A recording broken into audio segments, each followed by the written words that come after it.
Hello प्यारे बच्चे, आप लोग कैसे हैं? आई होप आप लोग अच्छे होंगे। और आज हम बिहार बोर्ड क्लास 10 जो प्रश्नावली 7.3 आज हम लोग पढ़ेंगे। तो हल करने से पहले आप लोग ये वीडियो अगर अच्छा लगे तो एक लाइक कर दीजिएगा।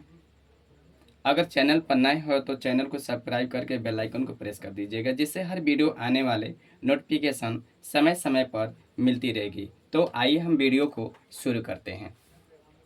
क्वेश्चन नंबर 3 दिया है कि शीर्ष 0, -1, 2, 1 और 0, 3 वाले त्रिभुज की भुजाओं के मध्य बिंदुओं से बनने वाले त्रिभुज का क्षेत्रफल ज्ञात कीजिए। इस क्षेत्रफल दिए हुए त्रिभुज के क्षेत्रफल के साथ अनुपात ज्ञात कीजिए।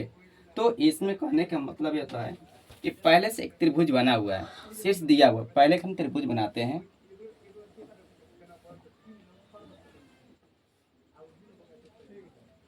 ये पहले का त्रिभुज दिया हुआ जिसका ए बी और सी।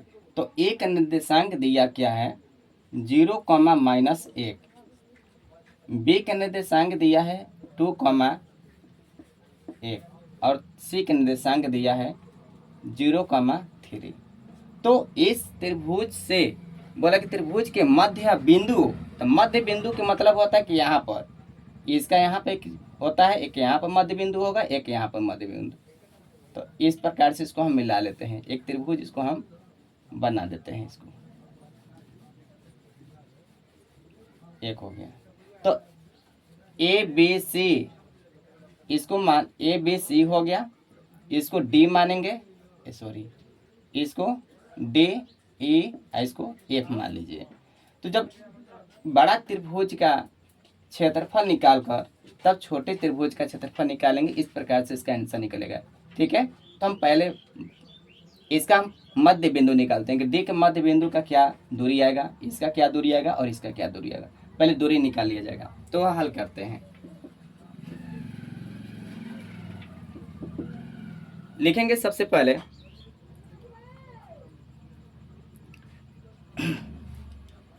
त्रिभुज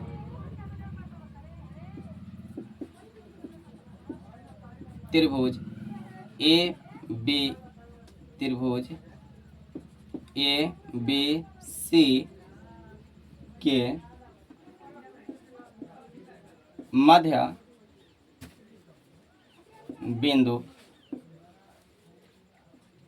ई डी एफ है। तो अब हम निकालेंगे ई का निर्देशांक।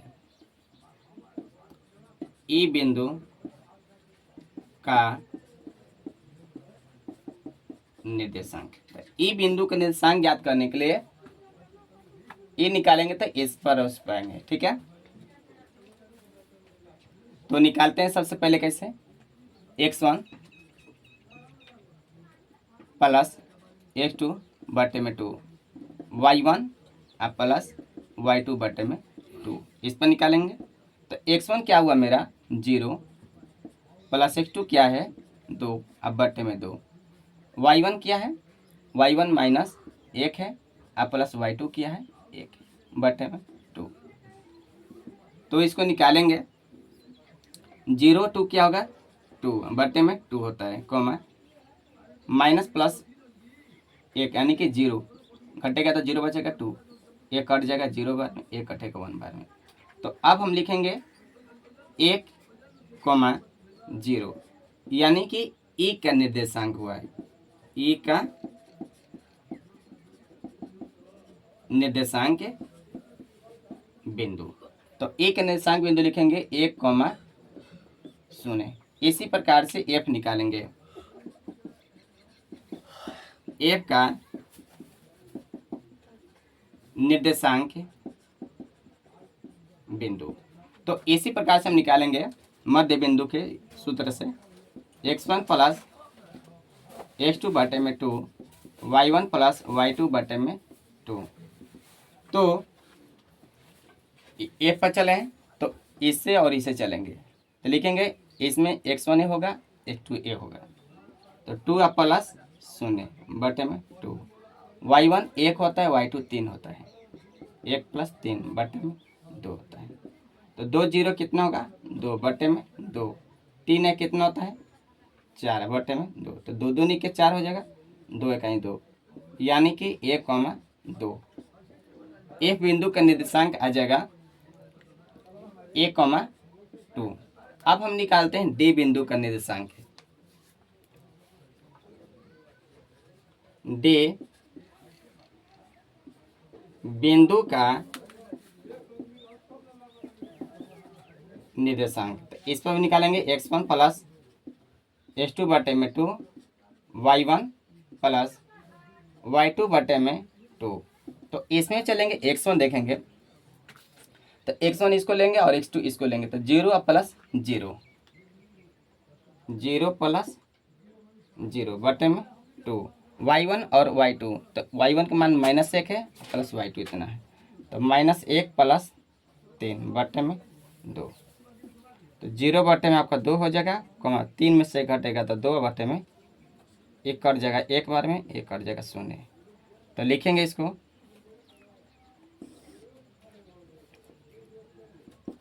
लिखेंगे 0,1, यानी कि डी बिंदु का निर्देशांक है। डी बिंदु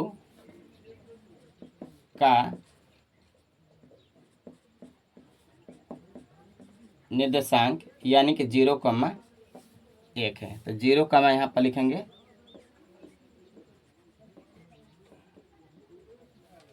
1। तो अब हम आगे की ओर चलते हैं।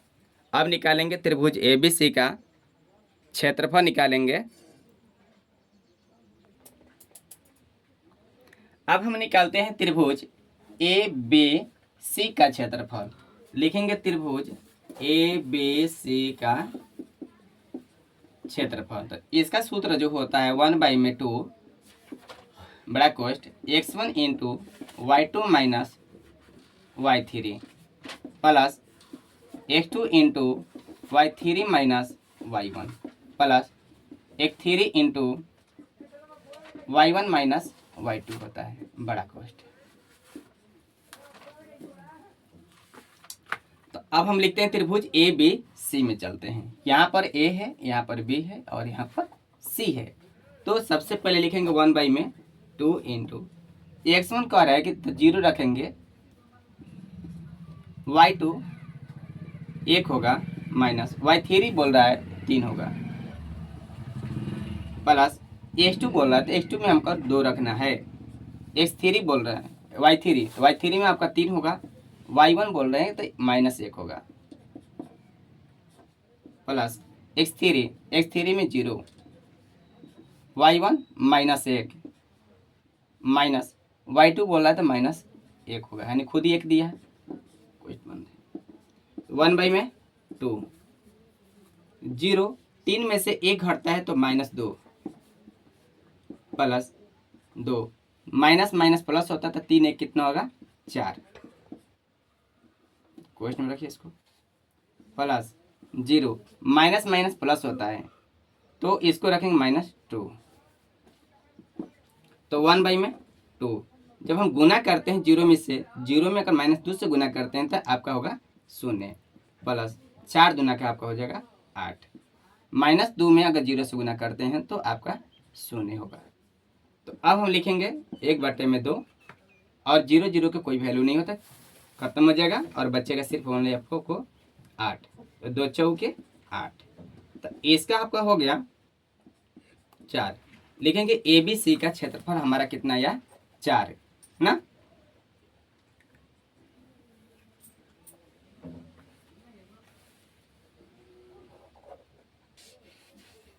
तो आपका होगा 4 वर्ग मात्रा। इसी प्रकार से त्रिभुज हम चलते हैं EFD में। लिखेंगे त्रिभुज EDF का क्षेत्रफल। जिस प्रकार से मैं इसमें सूत्र का फॉलो किया उसी प्रकार से इसमें सूत्र का भी फॉलो करेंगे।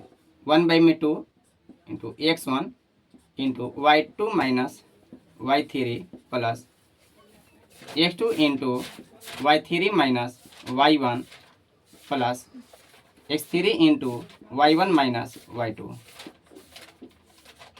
तो 1/2 इंटू x1 इसमें देखेंगे x1 0 है, सॉरी x1 हमारा 1 है, y2 दिया हुआ है इसमें 2, y3 जो है 1 इसमें है, प्लस x2 कितना है तो 1 रखेंगे यहाँ पर, y3 1 हो जाएगा और y1 0 हो जाएगा। तो y3 जो होता है 1 होता है, y1 होता है 0, प्लस x3 की वैल्यू दिया हुआ है 0, y1 का मान दिया है 0, माइनस y2 का मान दिया है 2। तो 1/2, 2 में से अगर 1 घटता है तो आपको बचेगा 1। ठीक है, समझ में आ रहा है ना आप लोगों को? प्लस 1, तो यहाँ पर 0 में से अगर 1 घटता है तो 1 ही बचता है, प्लस 0, 0 में अगर 2 में से 0 घटेगा तो ओनली फॉर 2 ही रहेगा आपका माइनस में। ठीक है, आप लिखेंगे 1/2 इंटू, अगर 1 से गुना करते हैं तो 1 ही होगा, प्लस 1 से गुना करते हैं तो 1 होगा, और 0 में अगर 2 से गुना करते हैं तो 0 होगा। आप लिखेंगे कि 1/2, 1 कितना होता है 2, तो 2 से 2 खत्म हो जाएगा, तो लिखेंगे 1 वर्ग मात्रक। एक किसका या त्रिभुज DEF का क्षेत्रफल है। तो अब हम लिखेंगे प्रश्न से ही बोलते हैं कि दिए गए त्रिभुज के क्षेत्रफल के साथ अनुपात ज्ञात करिए। तो त्रिभुज अनुपात निकालना है इसमें, तो लिखेंगे त्रिभुज EDF का क्षेत्रफल बटे में आपको रखेंगे त्रिभुज ABC का क्षेत्रफल, ABC का क्षेत्रफल।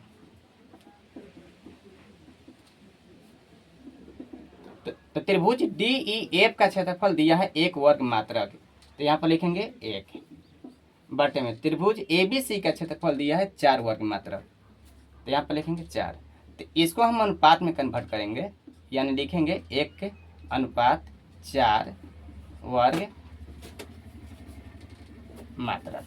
आपका यही आंसर होगा। बच्चों, आप लोगों से मैं उम्मीद करता हूं कि आप लोगों को वीडियो समझ में आ गया होगा। अगर आपको किसी प्रकार के डाउट हो तो हमें कमेंट कर सकते हैं। अगर इससे पहले आप वीडियो नहीं देखा होगा तो ऑनलाइन के प्लेलिस्ट में जाकर अगला वीडियो देख सकते हैं। फिर मिलते हैं एक और वीडियो में, तब तक के लिए जय हिंद।